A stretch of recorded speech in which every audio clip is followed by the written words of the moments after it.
People Genius, we are back with your genius and our people, and today we're going to talk about a prosperity manifesto, because prosperity is actually what we're aiming for if you look underneath what you really want to accomplish. Having said that, Margaret, this morning we're going to talk about that. And it's a really interesting model. Can you reveal this model that we have in front of us here? I'd love to. First, I want to just preface it by saying, building on the conversation we had last week, that what we're in right now is what I call a vicious cycle, which is that, again, none of these problems of our world can be solved from the outside. When we suffer from an agency problem, which is that we hire people to do right by us, to manage our businesses or manage our governments for the people, there's always going to be a divergence in the interest between the managers or the elected officials and the shareholders or the citizens. And these problems cannot fundamentally be solved from the outside. They can only be solved inside out. And from that point of view, I just want to briefly review the vicious cycle we're in, and then talk about what I call a call to action, my 9-point manifesto based on the Enneagram, and how we're really going to get to a place of true prosperity, broadly defined.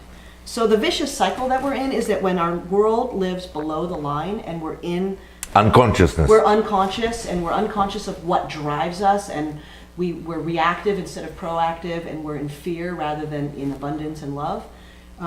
We will get to a situation where we have lots of inequality, meaning there's going to be a lot of it becomes a winner-take-all situation. So because we're all in fear and we're all taking care of our own selves, our own needs, our group's needs, we have no problem going for a winner-take-all outcome. And the winners have all the spoils and the losers have pretty much nothing. And the winner is less and less winners. Yeah, and it's very descriptive of our world today. We have 1 billion people that live under poverty, and we've got the top 5% of wealth holders probably control something like 70% of the wealth of our world. So it's very, very, there's a huge discrepancy between the haves and the have-nots.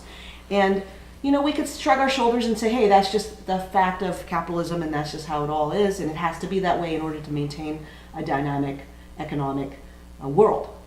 But I would argue that actually only creates great instability and insecurity for everyone. Notice the Middle East and the fact that we send 600,000 people to the Middle East just to fight for oil. I mean, this is when there's a huge spread between haves and have-nots, it creates inherent instability. There's no way to get around that, and that affects everyone. It also creates booms and busts, and ultimately suboptimal performance, which means long-run economic performance that is below what it could be, which is really, for a 7, it's a huge shame. We see what's possible.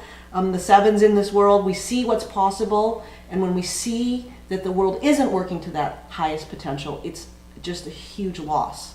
And then ultimately, because of the suboptimal economic performance and just lack of, let's say, empathy for one another, we have suboptimal prosperity. We have less freedom and less peace than we should. No peace in many places. And so it's a vicious cycle, and with lack of peace, we've got really good reason to be in survival mode, right? By the way, when you talk about the freedom, you're talking about financial freedom? I'm talking about freedom to really be human, to be free from our Freedom.com. Let's say freedom from our own egos, from our own craziness, from our own stresses, and also from the fact that we can't always do what we want to do when we don't have the prosperity that we ought to have. And that then kicks us right back into survival mode, understandably, and we get caught in a vicious cycle. And this is, it's a shame that we would have to have a world like this. It doesn't have to be like that. And now, with the technology that we have and the major transformations in the last 100 years, why would we have to have a world like this? We're just on a downward slope unless we have a major reboot. So this 9-point manifesto is about the reboot our world needs, starting from being able to expand out our notion of who the stakeholders are. From just me, just my group, just my nation, just my region, let's say the OECD countries, for example, to the world. So let's start from point 9, which is global unity. Global unity is being able to see everyone as relevant stakeholders. Everyone matters. The employees matter, the customers matter, the investors matter, the managers matter, the community matters, the environment matters. Everyone's a stakeholder, everyone's interests matter. It's very unusual from our, let's say, traditional way of understanding the world that you would factor in everyone's interests, but that's the only way to start the conversation. That's basically starting with global centric. Yeah, You're saying that, yeah. We've got to start there. We've got to start realizing everyone's a stakeholder and everyone's voice matters.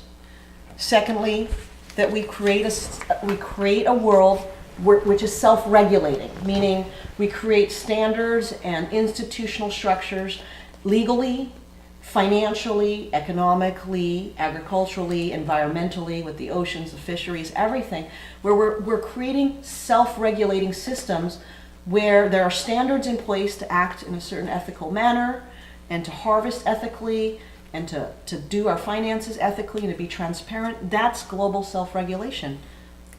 You know, again, it's literally just a shift in mindset. Sure, we can do it. We've done so many phenomenal things as human beings. Why couldn't we create some self-regulating institutions? I mean, we're very close, actually, in many ways. Thirdly, global nurturance. This is point 2, and the type 2s in our world, we have always already intuited this. We've got to be able to take care of everyone. Now, this is a big statement. We've got to be able to take care of everyone because, again, capitalism, the way it currently runs, doesn't have that sensibility that we would want to make sure everyone's fed, including the bottom billion, that everyone has decent water, health care, medical treatment, and education. That we could be free of disease and be basically educated so that we can be human. Okay, this is just a very basic principle. We must nurture the people of our globe. Probably we should call it globalizing humanity globalization, yes, humanizing human. Humanizing, just being human, being humane. Yeah. Productivity, global productivity. This is about, again, what is the economic system and the political structures that are going to support optimal productivity in our world?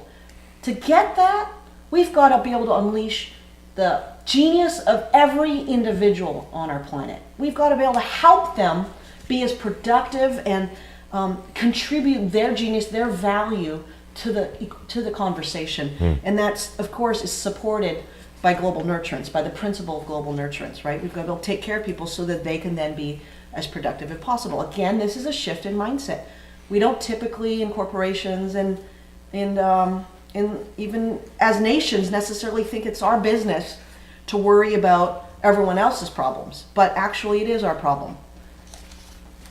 You know, here while you're taking this off, here, that place is where the shift from me, I worry about me, it's all about me, to we, is so critical because that's where I think that's part of the circle when the transformation we are introducing from me to we to take place. This is where you're putting your money where your mouth is. I mean, if you believe in global unity and that we all the stakeholders let's matter, walk the talk here. Can we actually do it now? Can we actually make what can we do to actually support that? And I would argue we're absolutely going in that direction. I mean, look at the philanthropists, some of the billionaire philanthropists out there now working to solve lots of these the whole issues of medicine and health. And Gates Foundation, and you know, in the Abundance book, he talks about, you know, there's a lot of backyard people who are working on all these big issues. So we have that. We're starting to have that sensibility more and more. And of course, if you look at the sweep of human history from over 5,000 years, we have made phenomenal progress in nurturing and really having that sense that that person there matters. Global productivity is really about this conversation, I think, about capitalism versus socialism and really what's the right mix. Or inventing a new one. Or, you know, what is the way to tweak the capitalist system so that, again, it becomes more humane.